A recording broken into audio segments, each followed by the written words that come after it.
Aí uma outra dica também, que acho que vale a pena, porque muitas vezes até um engenheiro, um soldador, porque o processo de soldagem de eletrodo revestido é muito comum. Então, olha só que interessante. Lembra? O Ezinho ali, ó, E7018. Ele é todo muito comum, utilizado na soldagem, né? E7018.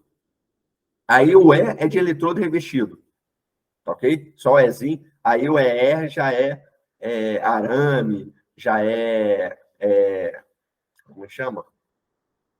É vareta, tá ok? Que o pessoal fala assim, R de eletrodo revestido. Tem nada a ver. É a codificação. Sem o R, é eletrodo revestido. Agora, colocou o R, é vareta ou arame. Tá ok? Então, vamos lá. 70. Não vou entrar em relação ao 18, não. Tem outros vídeos aí.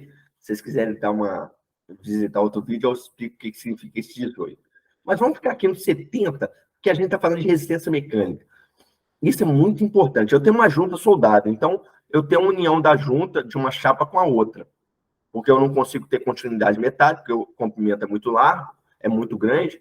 Aí eu preciso o quê? Unir uma chapa na outra. E aí eu preciso fazer um cordão de solda. Aí eu tenho um material que tem uma resistência, que é a chapa. Para unir essa chapa, eu preciso o quê? Ter um material intermediário ali que tenha igual ou superior. Não pode ser inferior ao quê? A propriedade mecânica da chapa. Tá ok?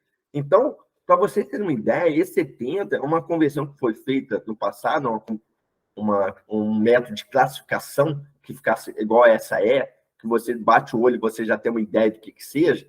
Então, eu pego 70 aqui, multiplico por 1000, dá 70.000 PSI. Então, PSI é o quê? Libras por polegada ao quadrado. Então, hoje, no sistema internacional, que a gente utiliza, que é o megapascal, então dá em torno de 483 megapascal, tá? Arredondando. Limite de resistência, não é limite de escoamento, não, limite de resistência. Aquele limite é o seguinte, se eu ultrapassar aqui, o material fratura. Deu para perceber? Solicitei o material.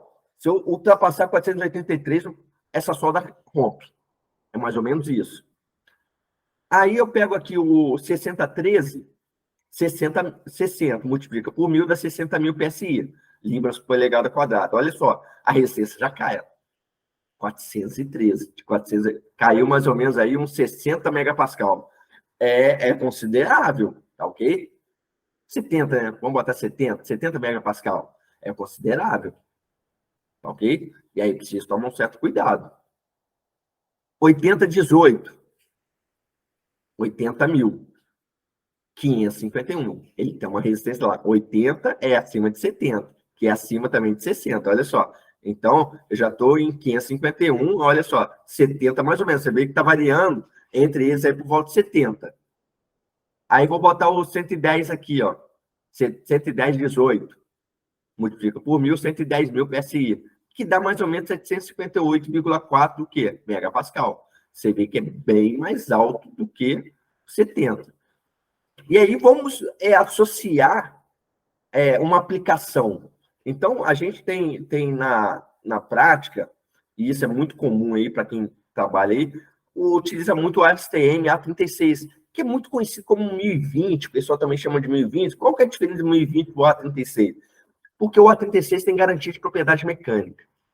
Além da composição química, tem propriedade mecânica. E o 1020 só tem composição química. E dependendo do meu processamento termomecânico, de obtenção do material, eu posso ter variação de propriedade mecânica. E também até pelo meu processo mecânico que eu faço, porque eu não tenho uma uniformidade, continuidade, uma uniformidade de propriedade mecânica. Tá ok? Então, o 1020, ele não garante propriedade mecânica, só composição química. E é uma faixa, é uma avenida. O A36 não. Ele tem requisitos de propriedade mecânica. Então, se a usina não te entregar com aquela propriedade mecânica, você devolve. Tá ok? Aí vamos lá pegar o A36, que é um aço estrutural muito usado na construção civil e até equipamentos mecânicos também. Então, olha só, 58.000 PSI, que dá mais ou menos 400 megapascal. Eu posso usar o 70? Posso, ó, 482. Posso usar 60? Posso, mas estou próximo, ó, tá vendo? Estou bem próximo.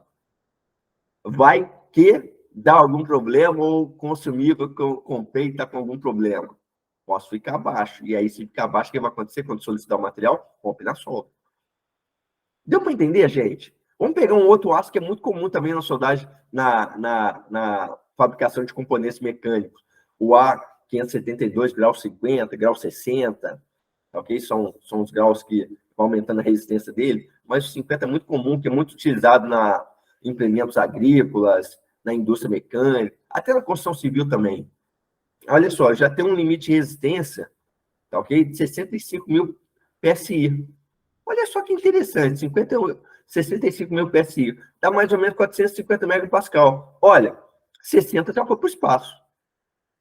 Deu para perceber? Ele está fora. Esse 60 aí está fora. Eu posso usar o 70, ó, 7018 eu posso. O 80 também eu posso. O 7018 é mais adequado, então eu posso usar. O 60 eu não posso usar. Porque se eu usar o 60, o que vai acontecer? O material vai romper. Por que eu chamo a atenção nisso? Porque as pessoas, posso usar isso. Ó, e a resistência do material?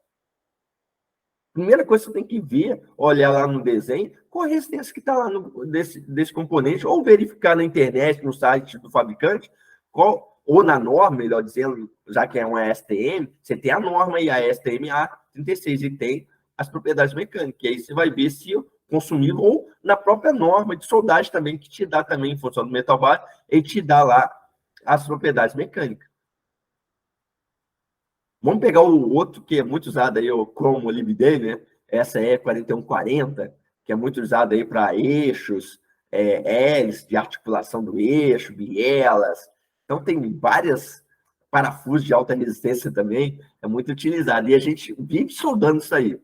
Não vou entrar no procedimento de soldagem em si, tá? Preciso tomar um certo cuidado com esses aços, que são aços perlíticos, né? E aí você tem uma transformação aí para martensito que pode gerar problemas, e aí você precisa tomar um certo cuidado. Mas vamos falar, nesse momento, quero deixar bem claro, vamos fazer um parênteses aqui, a gente está falando de propriedade mecânica, tá ok? Em termos de escolha do consumível, se ele atende ou não.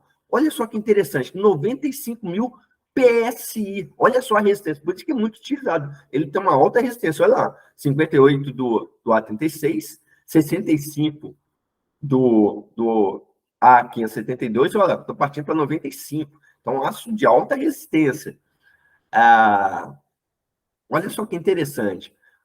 60 dá? Está longe para caramba. Olha lá, 414. 60 mil PSI para 95. 35 mil de diferença. 70 dá? Ih, também não. Me perguntaram, dá para usar o 7018? Eu falei, ih, cara, não dá para esse material aí, não dá. O 80 dá? Também não dá. O que pode ser? O 110 eu acho que está muito acima. Mas o que pode estar dentro aí é o quê?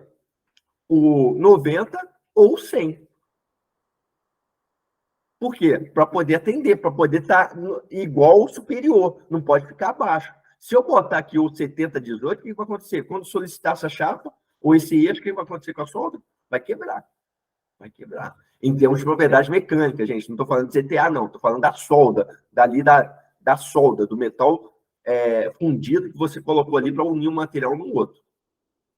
Ok? Então, precisa se tomar cuidado. Então, conhecer o material que você está soldando, propriedades mecânicas, é muito importante para que você possa escolher o quê? O melhor, a resistência do consumível. E, consequentemente, escolher o consumível mais adequado.